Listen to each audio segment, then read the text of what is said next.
तोहरे प्यार में दिलवा हमार खो गइल, तोहरे बिना सजनवा जीना मुश्किल हो गइल।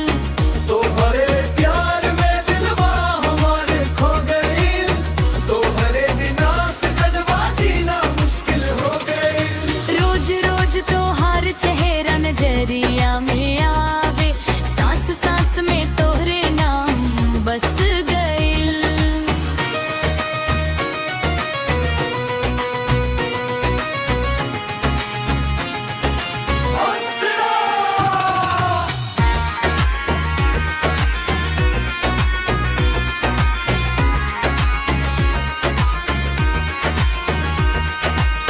सावन के बदरिया जैसन अखिया, तोहर दिल के छू जाला मीठ बोलिया।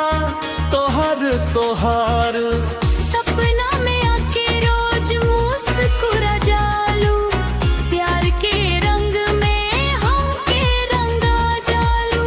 हथवा में हाथ लेके साथे चली, प्यार के राह पर जिंदगी बिताई।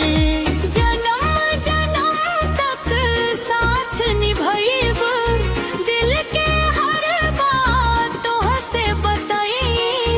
अंतरा धीरा सभे गवाह बन जाव, हमार प्यार के कहानी कह जाव। दूर रह के भी दिल से ना दूर बाड़ू, हमरा हर धड़कन में जरूर बाड़ू।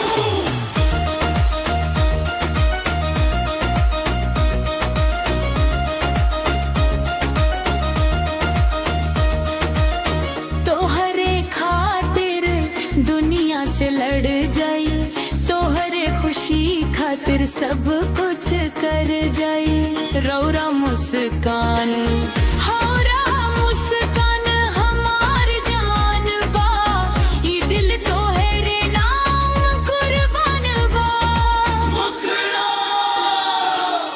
तोहरे प्यार में दिलवा हमार खो गइल, तोहरे बिना सजनवा जीना मुश्किल हो गइल।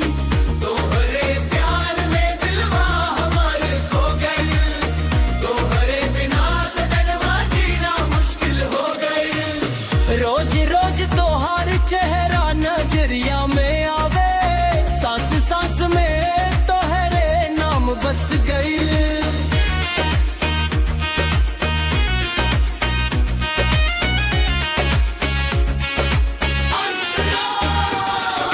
भोर होके चाहे अंधियार रात, तोहरे संग चाही हर एक बात। दिल के मंदिर में तोहरा बसवानी, प्यार के दीप